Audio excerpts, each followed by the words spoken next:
नमस्कार, मी धनश्री. जसं की मी मागच्या माझ्या व्हिडिओमध्ये सांगितलं होतं की मी रोज छोटंसं हवन करणार आहे. आता हे हवन मी कसं करते हे दाखवण्याआधी मी तुम्हाला एक सांगू इच्छिते की हे हवन एक्झॅक्ट करेक्ट आहे असं मी कधीच म्हणणार नाही. खूप सिंपल, खूप साधं आणि खूप कुणीही करू शकेल असं हे हवन आहे. त्यामुळे जर माझं काही चुकत असेल तर तुम्ही नक्की कमेंटमध्ये टाका. म्हणतात ना, मनामध्ये जर भाव असेल तर देव कसाही पावतो. त्यामुळे माझं हे जे छोटंसं हवन आहे हे मी खूप मनापासून करते. आता या हवनमध्ये मी काय काय सामग्री घेते ते आधी तुम्हाला सांगते.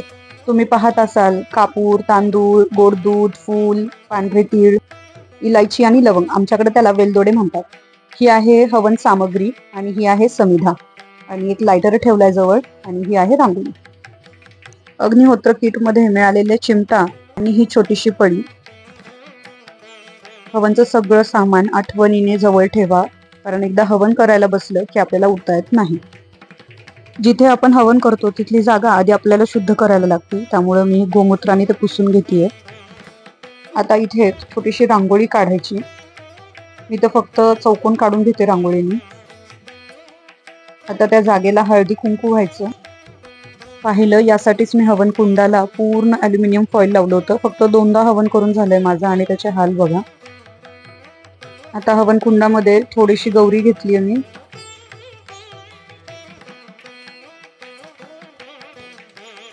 ते तोडून घेणार आणि त्याच्यावर कापूर आणि तूप टाकून मी हवन पेटवणार.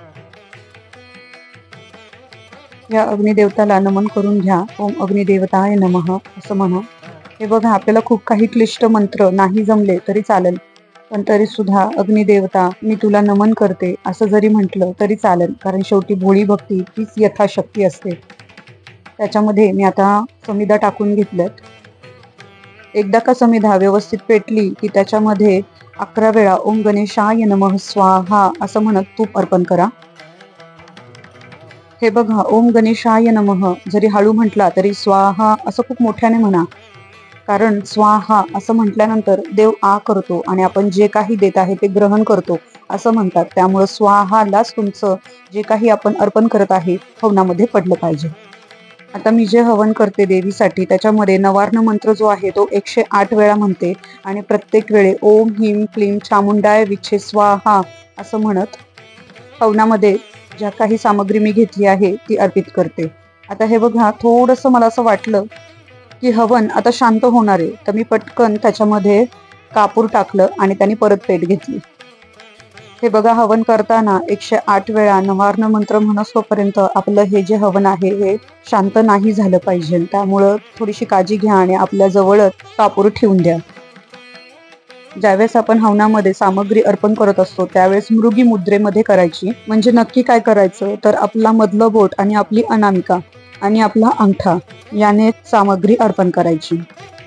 आता 108 वेळा नवार्ण मंत्र म्हणता म्हणता आहुती दिल्यानंतर सगळ्यात शेवटी आपलं हे हवन आहे हे गोड दुधाने किंवा तांदळाच्या खिरीने शांत करतात.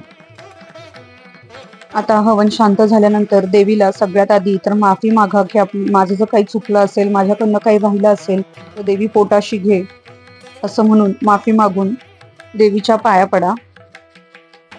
ही आहे माझ्या हवनाची पूजा. आजचा कलर ग्रे असल्यामुळे मी माझ्या देवीला सुद्धा त्याच रंगाचं वस्त्र नेसवलंय आणि हा हळूहळू चाललेला माझा अखंड दिवा. आशा करते तुम्हाला माझं हे हवन खूप आवडलं असेल. यातनं तुम्हाला नक्कीच काहीतरी वेगळं शिकायला मिळालं असेल. काही सजेशन असतील, क्वेरी असतील तर नक्की कमेंट करा. माझ्या या व्हिडिओला लाईक आणि माझ्या चॅनेलला सबस्क्राईब करा. जय माता दी.